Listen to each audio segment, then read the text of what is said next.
system that we have today is nothing like the press system that we had at the beginning of the Republic, nor is the press system that we have today anything like the press system 50 years ago. So our system has evolved since the time of the American Revolution to the current point. And the first thing that's really unique, of course, about the American press system is that it is given constitutional protections. You don't find that in other democracies. For instance, in the UK, the press system can be heavily censored. For instance, the Official Secrets Act makes it difficult for the British press system, for example, to publish whistleblower leaks like we would have here in the United States for fear of running afoul of the Official Secrets Act. In the United States, our press has constitutional protections guaranteed in the First Amendment to the Constitution. And this is a special privilege that also expects certain responsibilities of the media to keep and help maintain American democracy. This protection basically stemmed from the protections granted to the press in the state constitutions prior to the writing of the United States Constitution. And that speaks to the special role that the media played in helping to bring about the American Revolution and our successful break from the United Kingdom. The underground press, in particular, fought against some harsh standards and censorship put in place by the British Crown on American printers, who helped to also publicize official documents and speeches and other things happening in a community. And these printers had to first get privilege to print this information by first obtaining a license to print from the British government, and then only printing what the British government gave it to print. Anything that was not printed that came from the British government, nor printers who didn't have a license to print were considered seditious. And the punishment could be prison or even death. And so one of the most famous underground printed pamphlets at the time was Thomas Paine's Common Sense, which of course is one of the famous and important historical documents that American school children read in understanding American history and the American Revolution. And essentially, Common Sense was a rebuttal to all of the policies of the British government at the time right before the American Revolution. And so after the Revolution and the successful break, they wanted the states first, and then, of course, the Founding Fathers wanted a set of protections that would guarantee the independent press. Now, interestingly, following the American Revolution and the establishment of the government of the United States, the press system really wasn't all that independent. And let me put it into context first. There weren't from the period 1789 up until really the middle part or early middle part of the 19th century, there weren't newspapers as we understand newspapers today. So there weren't independent newspaper publishers who employed reporters to go out and cover the local beat. What there were printers who, as a side job, essentially produced an accounting of everything going on in a community, and they would hang these broadsheets outside the walls of the printing press, as well as print extra copies that were disseminated throughout a community. So they weren't in the business to do journalism. They were in the business to print in order to make money. And the political parties that emerged after the first government put these printers on the government payroll and used the money that they collected in taxes. Part of winning control of government meant that the the spoils of the victory could then be spent in the way that the candidates and the politicians who emerged victorious wanted them to be spent. And so there were essentially party newspapers, and we refer to this as the partisan press system, in which the money that the government collected in taxes would then go to put these printers on government payroll. And in fact, in the first Washington administration, there were two official newspapers being paid for right out of the government funds, opposing one another inside the Washington administration. So there was the official Federalist Papers that were on the payroll of the Department of the Treasury under Alexander Hamilton, producing again the official viewpoints of the Federalists and demonizing the opponents, the Jeffersonian Democratic Republicans. And then Jefferson, out of the funds given to the Department of State, had his own newspaper, which essentially demonized and attacked the Federalist and George Washington. This is what made George Washington's life so miserable that he wanted to leave after one term, but was convinced to stay for an extra term. But after that second term, no more. And these newspapers were vicious in tearing one another down.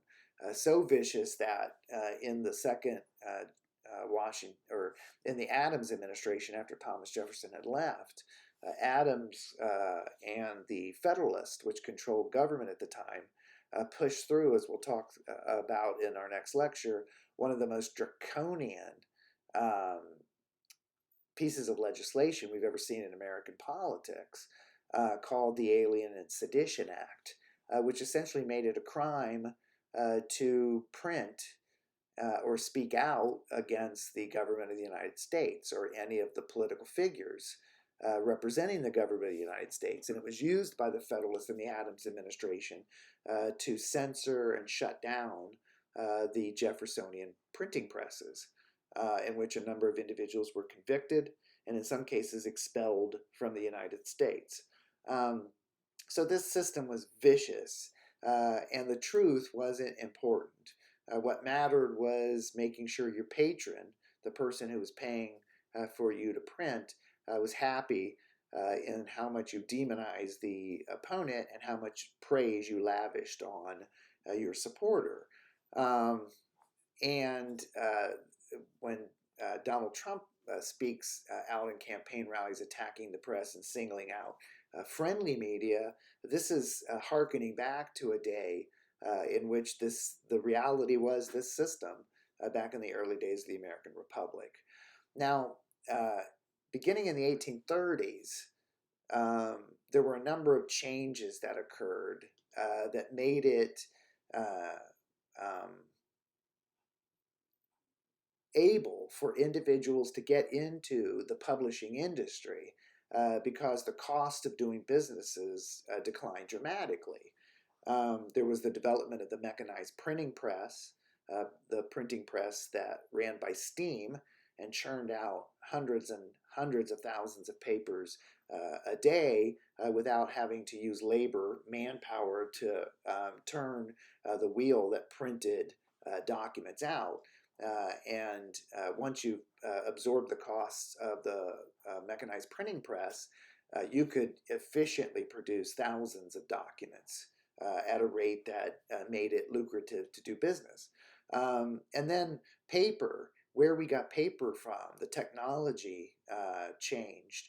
Originally, paper was derived from animal skin that was rendered and cured, which was labor intensive and very costly. Technology allowed us to produce paper from wood pulp, and America in the 1830s looked like nothing but forests. And so we were plenty in trees, that were then cut down, and the pulp was boiled and then turned into paper, which is how, of course, it's still done today, including capturing recycled paper and reproducing it as new. And so this being able to buy reams and reams of paper for 3/4 of the price of what it used to be called, and then churn it out hundreds of thousands of documents in a day, made it easier for people to get in the business of actually being commercial printers, not having to rely and depend on government for support. And so in the 1830s, we had the birth of what we call the commercial media system in the United States. And this was people who wanted to get in the business of doing the news.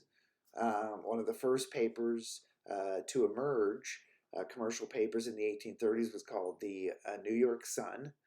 And it decided the way to make money was not by taking the money from the government, but instead getting businesses to advertise space in the newspaper in order to target the teeming populations coming into American cities, both from the rural communities of the United States, but also from immigrants pouring into the United States. And these individuals had money to spend, and businesses would then use the advertising to attract that money to their businesses.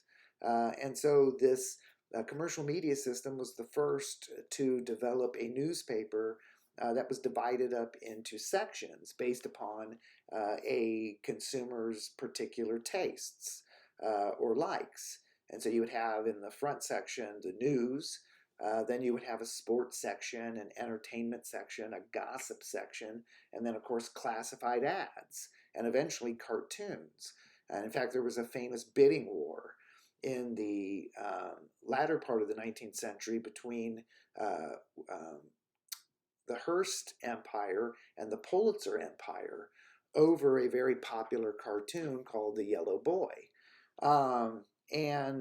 So with these commercial newspapers, they didn't need government to support them. They essentially turned their attention to businesses, and businesses would advertise based upon the number of copies sold on any given day to passersby. And the more copies you sold, the higher price you could charge in advertising. And out of that emerged a number of media moguls, people who made an absolute fortune in the newspaper business. William Randolph Hearst, in the latter part of the 19th century, inherited his empire from his father George, and Joseph Pulitzer, who of course would, as we'll talk about later, go on to help fund professional journalism in the United States. And it's at this point in the 1830s that our press system splits from the British or European press system. The European press system, the press is heavily subsidized by the government, while at the same time allowing its independence by being protected under a charter. And so the European press system doesn't make its money on advertising, it doesn't pitch to businesses. It's a very public media system, much of which is still intact today through things like the BBC, the British Broadcasting Company. Our system went commercial, so a very private media system that would be dependent upon advertising revenue as a way to sustain itself. So this is where the two branch out. And in fact, the American model is now being copied and mimicked abroad, including in Europe, where more and more commercial media is opening up. And so this gets us through the 19th century all the way up to the latter part of the 19th century when this system changed once again.